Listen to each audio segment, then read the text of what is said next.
Once upon a time, in a quiet village surrounded by tall mountains, there lived a young man named Elias.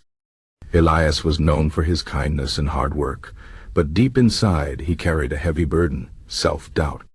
No matter what he did, he always questioned himself. Am I good enough? What if I fail? What will others think of me? These thoughts followed him like a shadow, stealing his peace and joy.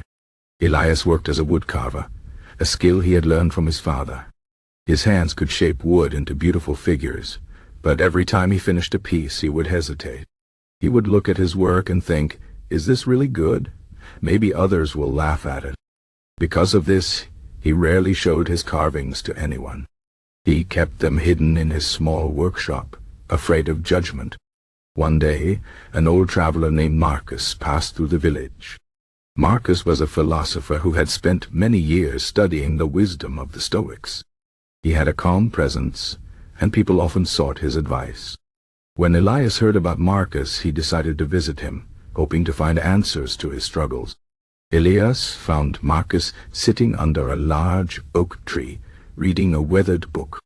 He approached nervously and said, "Sir, may I speak with you?" Marcus looked up and smiled. "Of course, young man. What weighs on your heart?" Elias sighed and confessed, "I doubt myself in everything I do. I fear failure, and I worry about what others think. How can I overcome this?" Marcus closed his book and thought for a moment. "Self-doubt is like a fog," he said. "It clouds your vision and makes the path ahead seem unclear. But the path is still there.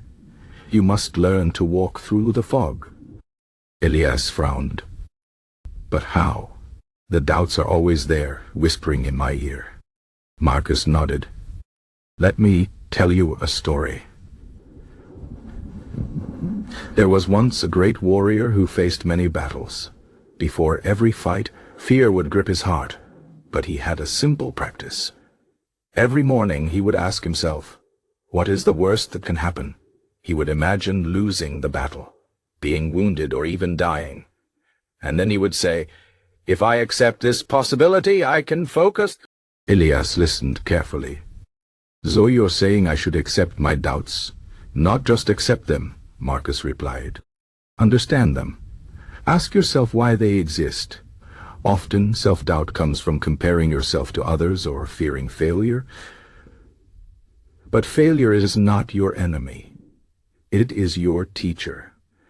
Every mistake is a lesson, not a judgment of your work." Elias thought about his wood carvings. "But what if people don't like my work?" Marcus smiled.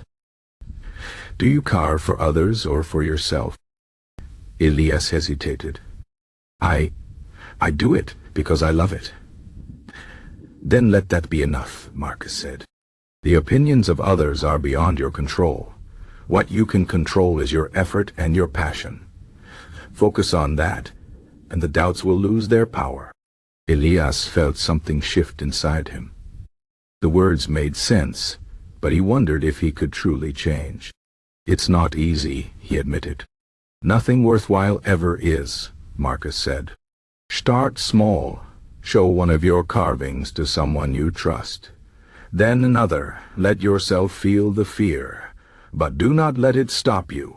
With time, the doubts will grow quieter." Elias thanked Marcus and returned to his workshop. That evening, he took a small wooden bird he had carved and gave it to his neighbor, a kind old woman named Livia. She held it carefully and smiled. "This is beautiful, Elias. You have a gift." For the first time, Elias allowed himself to feel pride in his work. It was a small step, but it was a beginning. Over the weeks, he showed more of his carvings to others. Some praised them, some said nothing, but no one laughed or mocked him as he had feared. Slowly, the grip of self-doubt loosened.